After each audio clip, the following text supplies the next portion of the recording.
ಎಂಥ ದುರಂತ ನೋಡಿ. ಸರ್ಕಾರದ ಮರ್ಯಾದೆಯನ್ನ ಉಳಿಸಿಕೊಳ್ಳೋಕೆ ಪೊಲೀಸ್ ಇಲಾಖೆಯ ಅಧಿಕಾರಿಗಳನ್ನ ಬಲಿಪಶು ಮಾಡಲಾಯ್ತಾ? ಪೊಲೀಸ್ ಇಲಾಖೆಯ ನಿರ್ಲಕ್ಷ್ಯ ಇಲ್ಲ ಅಂತ ನಾವು ಹೇಳೋದೇ ಇಲ್ಲ, ಆದ್ರೆ ಪೊಲೀಸರದ್ದು ಮಾತ್ರ ತಪ್ಪ. ಕಾಲ್ ತುಳಿತ ಕೇಸ್ನಲ್ಲಿ ಬೆಂಗಳೂರು ಪೊಲೀಸ್ ಕಮಿಷನರ್ನನ್ನ ತಲೆದಂಡ ಮಾಡಲಾಗಿದೆ. ಬಿ ದಯಾನಂದ್ ಅವರನ್ನ ಅಮಾನತು ಮಾಡಿ ಮುಖ್ಯಮಂತ್ರಿಗಳು ಆದೇಶವನ್ನು ಹೊರಡಿಸಿದ್ದಾರೆ.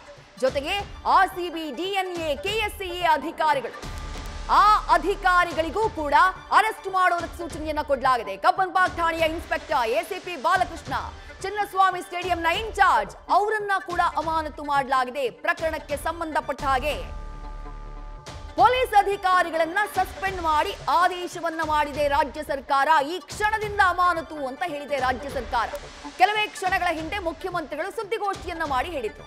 ಪ್ರಶ್ನೆ ಇರೋದು ಇವಾಗ ಏನು ಅಂದ್ರೆ, ರಾಜ್ಯ ಸರ್ಕಾರ ತನ್ನ ಮರ್ಯಾದೆಯನ್ನ ಉಳಿಸಿಕೊಳ್ಳೋದಕ್ಕೆ ತಾನು ಮಾಡಿದಂಥ ತಪ್ಪು, ತನ್ನದೂ ತಪ್ಪಿದೆ, ತನ್ನದೂ ಪಾಲಿದೆ ಈ ದುರಂತದಲ್ಲಿ, ಆದ್ರೆ ಅದನ್ನ ಮರೆಮಾಚುವುದಕ್ಕೆ ಸೀದಾ ಕಂಪ್ಲೀಟ್ಲಿ ಪೊಲೀಸ್ ಇಲಾಖೆಯನ್ನ ಹೊಣೆ ಮಾಡ್ಬಿಡ್ತಾ ಸರ್ಕಾರ. ಪ್ರಶ್ನೆ ಮಾಡಬೇಕಲ್ವಾ? ಕೇಂದ್ರ ವಿಭಾಗದ DCP H D. Shekhar, stadium incharge ACP Balakrishna ಅವರ ತಲೆದಂಡ ಆಗಿದೆ.